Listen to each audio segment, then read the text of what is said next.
नमस्ते दोस्तों, स्वागत है आप सबका हमारे चैनल में। हाजिर हूँ फिर से एक नई कहानी के साथ। कहानी घर की लक्ष्मी। रजनी बाजार से शॉपिंग करके घर में घुसी ही थी कि उसके हाथ में कपड़ों का थैला देखकर उसके पति राजेश गर्म हो गए, जिसके कारण वे गुस्से में रजनी से बोले, आ गई मेरे पैसों में आग लगाकर। जब देखो शॉपिंग करती रहती हो। मुझे तुम्हारा ऐसे शॉपिंग करना बिल्कुल भी पसंद नहीं आता। यह सुनकर रजनी बैग में से कपड़े निकालकर राजेश को दिखाते हुए बोली, मैं पैसे में आग नहीं लगाई, बल्कि ज़रूरत के हिसाब से कपड़े खरीद कर लाई हूँ। आप देखो मैं कैसे कपड़े लाई हूँ। यह कहकर जैसे ही उसने राजेश को कपड़े दिखाने की कोशिश की, राजेश ने कपड़े देखने से इनकार करते हुए कहा, रहने दो, मुझे नहीं देखने तुम्हारे कपड़े। तुम्हें पैसे बर्बाद करने थे, कर दिए। अब इन्हें दिखाकर मेरा दिमाग खराब मत करो। राजेश की बातें सुनकर रजनी दुखी मन से जब कपड़े बैग में रखने लगी, तब उसका दुखी चेहरा देखकर उसके ससुर बोले, यह क्या तरीका है तुम्हारा बहू से बात करने का। पैसे में आग बहू नहीं बेटे तुम लगाते हो। बहू तो सोच समझ कर पैसे खर्च करती है, तुम सिर्फ अपने बारे में सोचते हो।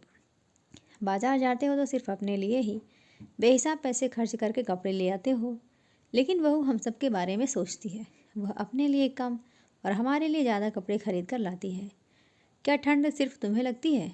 तुम अपने लिए तो सर्दी के कपड़े खरीद कर ले आए, लेकिन मेरे लिए और अपनी मम्मी के लिए तुमने कुछ सोचा? अपने पापा की बातें सुनकर राजेश शर्मिंदा हो गया था। 3 साल पहले ही उसका विवाह रजनी से हुआ था। राजेश एक मल्टीनेशनल कंपनी में मैनेजर की जॉब करता था। बेहद स्वार्थी किस्म का इंसान था। वह जब भी बाजार जाता सिर्फ अपने लिए ही कपड़े और ज़रूरत का सामान खरीद कर लाता था। लेकिन रजनी बेहद समझदार और सुघड़ युवती थी। वह जब भी बाजार जाती अपने सास ससुर के लिए कपड़े और ज़रूरत का सामान खरीद कर लाती थी। बाजार से लाकर वह जब उन कपड़ों को राजेश को दिखाने की कोशिश करती, तब राजेश कपड़ों को देखने के बजाय उससे गुस्से में कहता, रहने दो, मुझे नहीं देखने तुम्हारे कपड़े।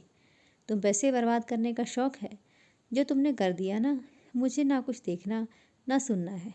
ले जाओ इन्हें यहाँ से। तब राजेश की बात सुनकर रजनी चुपचाप कपड़े ले जाकर अपने सास ससुर को दे देती थी। कुछ दिनों बाद जब सर्दी का मौसम आया तो उसके पति एक दिन बाजार गए और अपने लिए गर्म कपड़े खरीद कर लाए थे। जब उसके ससुर ने राजेश के गर्म कपड़े देखे तो वे उसकी सास से बोले, अपने लिए तो गर्म कपड़े खरीद लाया, एक बार भी हमसे यह नहीं पूछा कि तुम्हारे पास गर्म कपड़े हैं कि नहीं। मेरे गर्म कपड़े काफ़ी पुराने हो गए हैं, अब उनमें ठंड नहीं रुकती। पहले तो मैं अपने और तुम्हारे लिए बाजार से कपड़े खरीद कर ले आता था, परंतु बुढ़ापे के कारण मेरी बाजार जाने की हिम्मत ही नहीं पड़ती। बेटा कितना स्वार्थी हो गया है, सिर्फ अपने बारे में ही सोचता है, हमारे बारे में कुछ सोचता ही नहीं। वो तो फिर भी हमारे बारे में सोच लेती है, लेकिन बेटा हमारे बारे में बिल्कुल नहीं सोचता। रजनी उस वक्त रसोई में खाना बना रही थी। जब उसने अपने ससुर की बात सुनी तो वह बाजार जाकर अपने सास ससुर के लिए गर्म कपड़े ले आई थी। जब राकेश ने कपड़े देखने से इनकार कर दिया तो उसके पापा ने उसे कपड़े दिखाते हुए बोला, देख बहू अपने लिए नहीं हमारे लिए कपड़े लेकर आई है, देख गौर से। जब राजेश ने अपने पापा के कहने पर वह कपड़े देखे तो उन्हें देखकर वह शर्मिंदा हो गया था और रजनी से बोला, माफ़ कर दो, मैंने बगैर सोचे समझे तुम पर पैसे बर्बाद करने का इल्ज़ाम लगा दिया। मुझसे अच्छी तो तुम हो जो मम्मी पापा का बेहद ख्याल रखती हो। मैं ही स्वार्थी था जो अपने मम्मी पापा का ख्याल ना रख सका। आज तो तुमने मेरी आंखें खोल दी, आगे से मैं भी मम्मी पापा का पूरा ख्याल रखूँगा। राजेश की बात सुनकर रजनी के चेहरे पर मुस्कुराहट आ गई। यह देखकर उसके सास ससुर उसे गले से लगाकर बोले, बहुत खुशनसीब हूँ जो मुझे तेरे जैसे बहू मिली। सास की बात सुनकर रजनी खिलखिलाकर हंसने लगी थी। बहुत खुशनसीब होते हैं वे माता पिता जिनकी संतान उनका ख्याल रखती है। जब संतान अपने माता पिता के बारे में नहीं सोचती तब उनका दिल बहुत दुखता है, क्योंकि अपनी संतान से माता पिता को बहुत उम्मीदें होती हैं। दिल खुश हो जाता है उनका जब उनकी बहू उनका बहुत ख्याल रखती है।